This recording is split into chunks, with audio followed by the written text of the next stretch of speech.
직장에서 금요일 오후가 되면은요, Thanks God it's Friday, TGIF 인사를 주고받습니다. 말이 좋아서 하나님께 감사한다이지 일주일 동안 뼈 빠지게 일했으니까 주말에는 좀 두 다리 쭉 뻗고 쉬자 이런 뜻으로 하는 이 인사이죠. 그런데 그 TGIF가 신세대들에게는 전혀 다른 의미로 사용됩니다. 요즘 나이가 젊어서 신세대가 아니라 이 TGIF를 잘해야지 신세대라고 합니다. 가만히 보니까 저희 교회 시니어들은 다 신세대신 것 같아요. 핸드폰도 배우시고 동영상도 배우시고 이렇게 해서 웬만한 젊은이들보다 훨씬 더 그 기술에 앞서가시는 것 같은데 이 TGIF를 이렇게 사용한대요. T는 트위터, G는 구글, I는 아이폰, 그 다음에 F는 페이스북 이렇게 해서 TGIF가 이런 의미로 쓰인다고 합니다. 제가 한 가지 여러분들에게 양해를 구할 것은 많은 교우들이 그 소셜 미디어에 저를 초대해 주시는데 저는 아직까지 어느 누구와도 친구를 맺지 않았습니다. 그래서 연합감리교 많은 감독님들 또 선배 목사님들이 보내주셔도 저는 그 리플라이 하지 않는 이유가 있는데 다른 게 아니라 소셜 미디어를 하다 보면 아무래도 시간이 거기 많이 쓰이기 때문에 저는 목회를 시작하면서 아예 그렇게 마음을 먹었습니다. TGIF 세대에게 예배는 가상현실이죠. 주일날 오후에 늦게 일어나요. 느긋하게 잠자리에 일어나서 인터넷을 켜놓고 오늘은 어느 교회에 들어가서 예배를 드릴까 한참 동안 이렇게 서치를 합니다. 이제 예배를 드릴 교회가 결정되었습니다. 요즘은 그 첨단 영상 기술 때문에 마치 수천 명, 수만 명의 그 예배 드리는 그 공간에서 자기가 예배를 드리고 있다고 하는 그러한 착각이 들 정도입니다. 뿐만이 아니라 앞으로는 그렇게 될 것 같아요. 자기가 원하는 찬송가를 자기가 선택하고 그리고 듣고 싶은 말씀도 수천 개, 수만 개 가운데에서 골라서 듣게 됩니다. 그리고 나서 온라인으로 클릭해가지고 헌금을 보내고 나면 이번 주도 내 종교적인 의무를 다했다 그런 생각이 들 것 같습니다. Thanks God. 정말 이 TGIF가 하나님을 향한 감사와 그러한 그 벅찬 고백이 되었으면 좋겠습니다. 한 주간 동안 비록 힘들었지만 하나님, 내가 이렇게 자녀와 또 가정을 주신 것 감사합니다. 열심히 일한 일터도 주신 것 감사합니다. 그리고 나서 금요일 오후부터 토요일 저녁까지 주일 예배를 준비하면서 하나님 안에서 좀 새로운 안식과 기쁨을, 쉼을 누렸으면 좋겠습니다.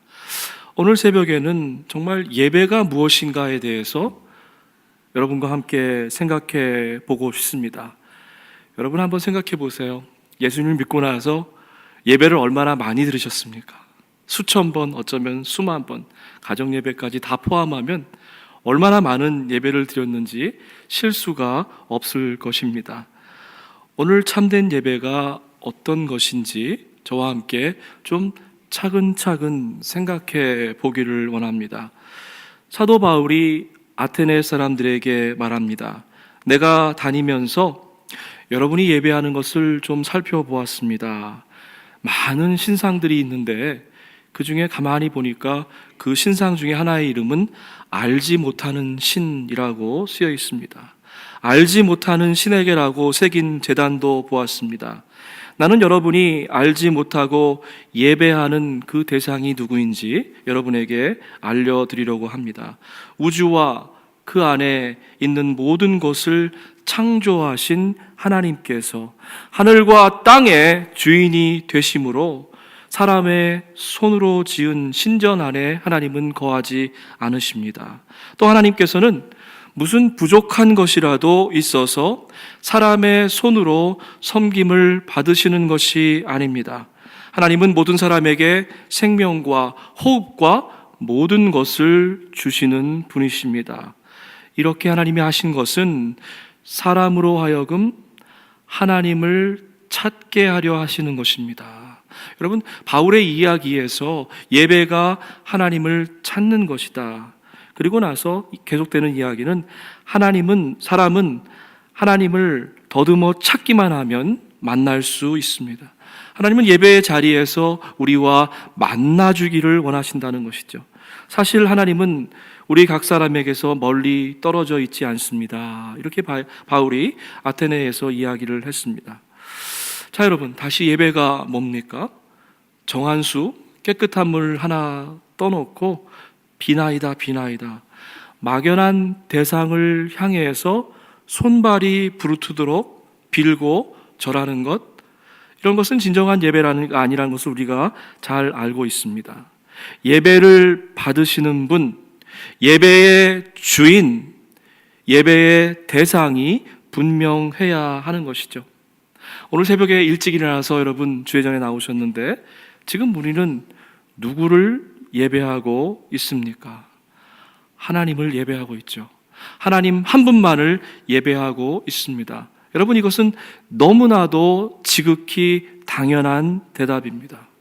그런데요, 사실 하나님만을 예배한다는 것이 그렇게 쉬운 일이 아니다라고 하는 것입니다. 왜 그렇습니까? 여러분, 예배의 자리에 한 자리에 모여 있지만 저희의 마음속은 때로 다를 때가 있다는 거예요. 사업 걱정이 있고, 직장 걱정이 있고, 진로의 걱정이 있고, 또 우리 부모님들은 자식 걱정, 또 우리 자식들의 결혼, 여러 가지 일들로 사실 마음이 때로 많이 나누어질 때가 있다라는 것이죠. 그 나누어진 마음 가운데에 하나님이 들어가실 자리가 없을 때도 있습니다. 우리의 예배는 하나님을 기쁘시게 하는 예배입니까? 아니면 나를 기쁘게 하는 예배입니까? 여러분, 좀 고상하게 말씀드리려면요, 우리는 오늘 아침에 나왔는데 하나님께 기도드리고 기도의 응답을 받기 위해 예배의 자리에 나왔습니다. 그런데 솔직하게 말씀드리면 이런 겁니다. 내가 갖고 있는 걱정거리를 좀 덜고 마음에 위로와 평안을 얻기 위해서 예배를 드린다고 하는 것이죠.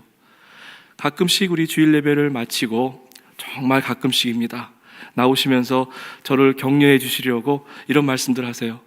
목사님, 오늘 말씀 은혜 많이 받았습니다.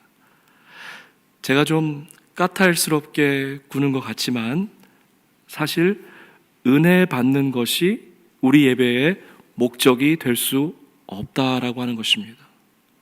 예배는 처음부터 끝까지 하나님 한 분께만 집중되어야만 하는 것이죠. 물론 진정한 예배 가운데에 벅찬 감격과 기쁨이 있습니다. 신령한 예배를 드리게 되면 우리 마음 가운데에 치유와 회복의 역사가 일어납니다.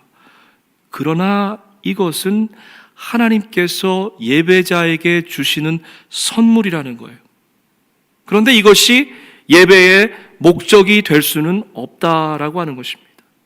때로 우리의 마음이 세상 염려와 걱정으로 나누어져 있어서 생수의 강이 터져나는 그러한 살아있는 예배를 체험하지 못할 수도 있습니다. 여러분, 그렇다고 해도 하나님이 안 계신 겁니까? 그 자리에, 그 예배 자리에 하나님이 안 계신 건가요? 아니죠. 이것은 마치 눈앞에 보이는 손에 쥐어지는 선물이 없다고 부모의 사랑을 의심하는 어린아이와도 같습니다. 자식을 길러보신 분들은 아마 공감하실 거예요. 아이가 어릴 때는 장난감 선물이 최고입니다. 선물을 통해서 아이들의 마음을 열고 아이들의 마음을 얻지요. 그런데 아이들이 점점 자라나면서 더 성숙해지면 엄마 아빠가 선물을 주지 않아도 나를 사랑하시는구나, 이렇게 깨닫게 됩니다. 조금 더 지나고 나면 나를 위해서 우리 엄마 아빠가 이렇게 많이 희생해 주셨구나. 또 시집 장가나 가고 나면서 아이들을 기르면 이런 마음으로 나를 기르셨겠구나, 그런 마음이 들죠. 예배도 마찬가지예요. 여러분, 처음에는 감격과 기쁨, 회복과 치유 때문에 하나님을 찾습니다. 그런데 저와 여러분이 영적으로 조금 더 성숙해지면 예배가 주는 선물이 없을지라도 하나님을 만나고 예배하게 되는 것이죠. 신앙의 선배들은요, 하나님께서 침묵해도 절망하지 않았습니다. 그 하나님을 결코 놓치지 않았어요. 예배는 생명과 호흡, 이 모든 것을 주신 하나님을 경배하는 것입니다. 예배는 우리 곁에 계신 하나님을 다시 만나는 시간입니다. 예배는 하나님의 거룩한 임재 가운데에 깊이 들어가는 시간이에요. 루이 14세가 주일만 되면 자기 가족들하고 왕족들을 다 데리고 왕궁 옆에 있는 교회에 나가서 예배를 드렸습니다. 왕이 예배에 나오다 보니까 예배당은 늘 좌석이 없을 정도로 꽉 넘쳐난 거예요. 근데 그 담임 목사님 마음이 편치 않았습니다. 이분들이 하나님 만나러 오는 건가? 아니면 왕 만나러 오는 것인가? 그래서 어떤 주일날은 왕이 오기 전에 광고를 했습니다. 다음 주에는 왕께서 못 나오신다, 이렇게 광고를 했어요. 그 다음 주일날 왕과 왕족이 예배드리러 도착했을 때 교회 안이 너무나 조용한 것을 보고 깜짝 놀라서 그 이유를 목사님께 물었습니다. 아무래도 예배를 드리러 오는 것이 아니라 왕을 만나러 오는 것 같아서 제가 한번 시험을 해보았습니다. 이렇게 자초지종을 설명했다는 거예요. 그동안 수많은 사람들이 자리가 모자랄 정도로 예배당이 미어 터졌는데 이 사람들이 하나님을 만나러 온 것이 아니라 왕과 한번 악수하고 왕에게 잘 보이고 싶은 마음으로 나왔다라고 하는 것이죠. 여러분 혹시 예배 자리에 나오실 때에 하나님을 만나러 오십니까? 아니면 하나님을 통해서 내게 부어질 축복을 기대하고 그것 때문에 나오십니까? 무엇이 참된 예배입니까? 오늘 본문은 우리에게 짧지만 아주 분명한 메시지를 전합니다. 영과 진리로 예배하라. In spirit and truth. 참되게 예배하는 사람들이 영과 진리로 아버지 하나님께 예배를 드릴 때가 온다. 지금이 바로 그때이다. 아버지께서는 이렇게 예배를 드리는 사람을 찾으신다. 하나님은 영이시다. 그러므로 하나님께 예배 드리는 사람은 영과 진리로 예배 드려야 된다. 이 말씀은요, 2000년 전 우물가에서 한 여인에게 주신 말씀이에요. 그러나 세월의 강을 흘러서 우리에게도 여전히 유효한 말씀이시죠. 주님과 사마리아 여인과의 대화를 좀 주목해 보기 원합니다. 여인이 물었습니다. 선생님, 우리 조상은 이 산에서 예배했는데 당신들은, 유대인들은 예배할 곳이 예루살렘에 있다라고 하더이다. 어디서 어떻게 예배 드려야 되나? 이 여인의 질문은요, 예배의 장소와 예배의 형식에 관한 질문이지요. 주님께서는 여인의 복잡한 마음, 그리고 정리되지 못한 그 마음을 한눈에 꿰뚫어 보셨습니다. 아무리 오랫동안 평생토록 그렇게 수많은 예배를 드렸도 할지라도 이 사마리아 여인처럼 예배가 뭔지 알 수 없다라고 하는 거예요. 왜 그랬습니까? 예배의 껍데기만을 붙들고 있었지 예배가 무엇인지를 알지 못했기 때문에 그렇습니다. 예수께서는 이 여인이, 사마리아 여인이 예배의 껍데기만 붙들고 있었지만 오늘 말씀을 통해서 예배의 알맹이가 무엇인지를 이야기하고 계십니다. 영과 진리로 예배 드려라. 웨슬리 목사님이 쓰신 그 풋노트가 있어요. 여러분 많은 주석이 있는데 제가 그걸 좀 레코멘드 해드리고 싶어요. 가끔 그걸 보면 굉장한 인사이트를 얻을 때가 있습니다. 목사님 웨슬리 목사님이 설교를 준비하시면서 메모를 했던 것을 엮어가지고 주석으로 만든 것입니다. 이 부분을 어떻게 해석하셨냐면요, 영과 진리로 하나님을 예배한다고 하는 것은 여기든지 저기든지 장소의 문제가 아니다. 그 다음 말씀이 있어요. But at all the times and in all places.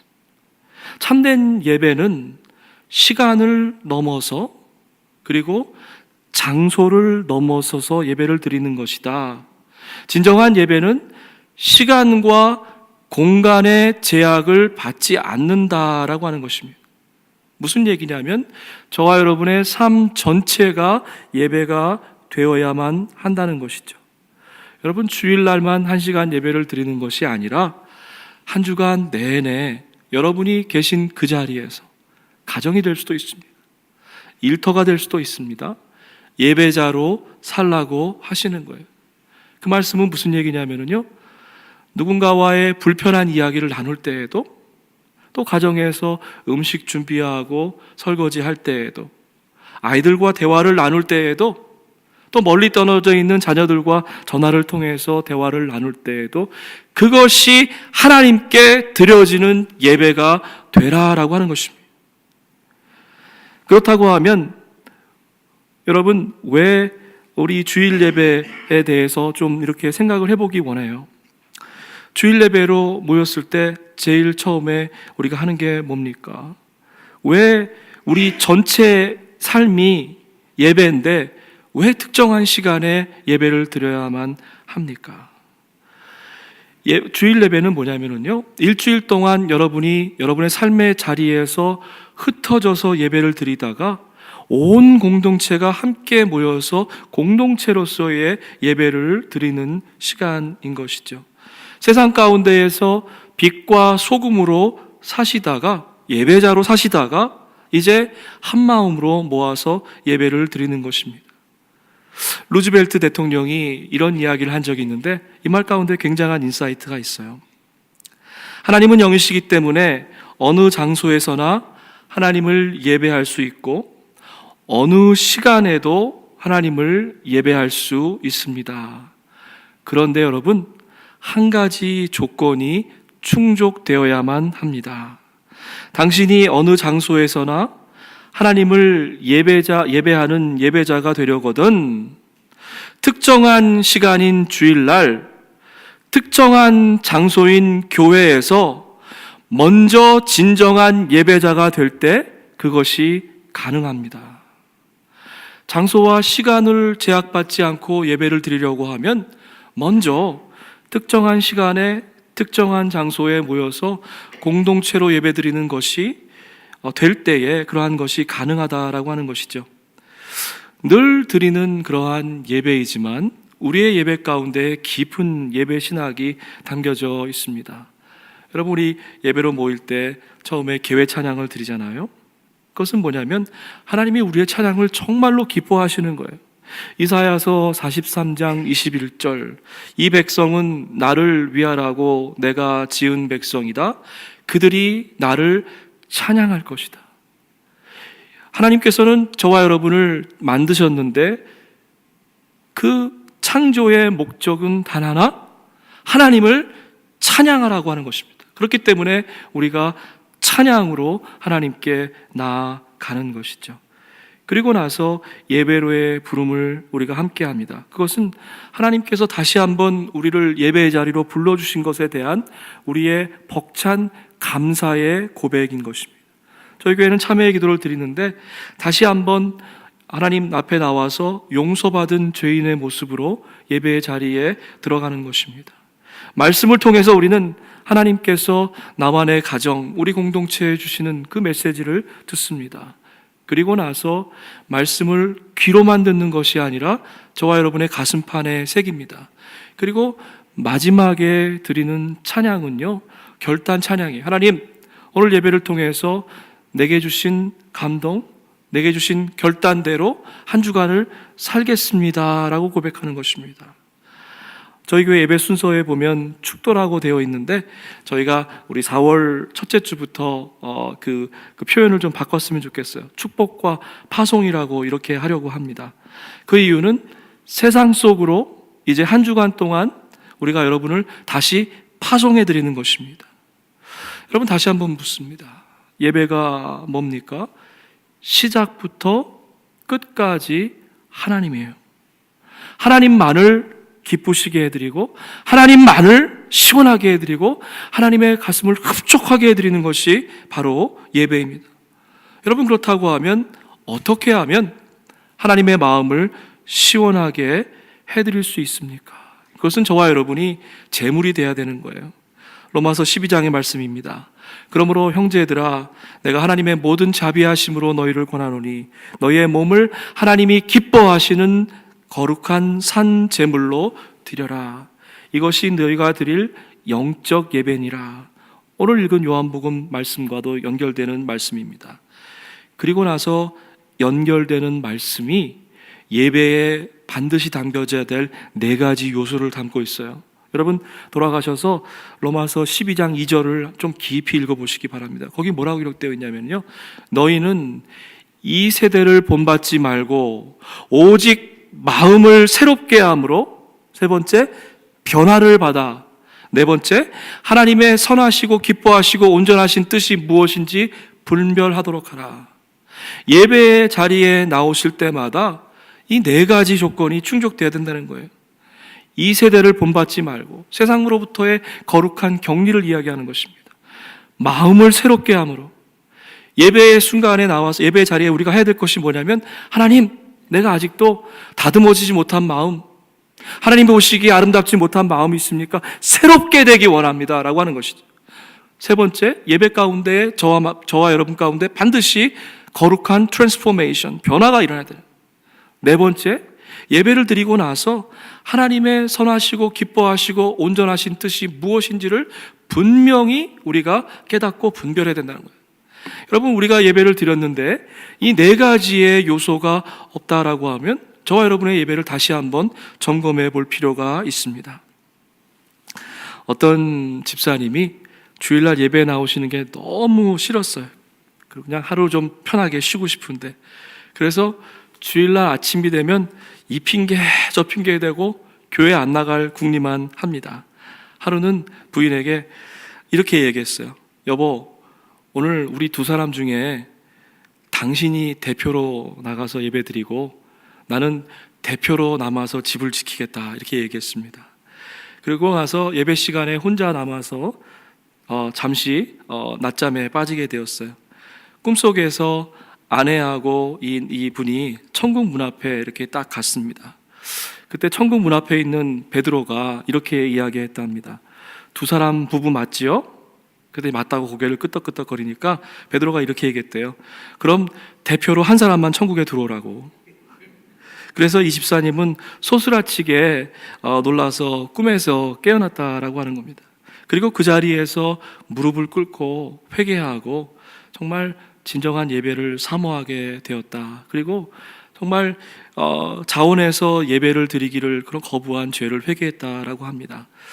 그리고 이후로는 그분이 목숨을 건 예배자가 됐다라고 하는 이야기가 있습니다. 여러분, 지금 결단하시기 바랍니다. 하나님은 영과 진리로 예배하는 사람들을 찾고 있습니다. 그리고 하나님께서는 오늘 새벽 예배에 많은 분들 나오셨고 또 지금 동영상으로 함께 예배드리고 계시지만 우리 가운데에서 예배자를 찾고 계십니다. 여러분, 이것은 얼마나 아이러니한 질문이고 그런 건지 잘 모르겠어요. 예배 드리러 나오셨는데 하나님은 우리 가운데에서 진정한 예배자를 찾고 계시다라고 하는 거예요. 여러분, 소돔과 고모라의 얘기 아시죠? 하나님께서 정말 50명, 10명, 단 1명 그 예배자가 있다고 하면 그 성을 멸망하지 않으신다고 하는 거예요. 여러분 가정 가운데에서 또 우리 공동체 가운데에서 저와 여러분이 하나님이 기뻐하시는 그 1명의 예배자가 되기를 바랍니다. 아멘.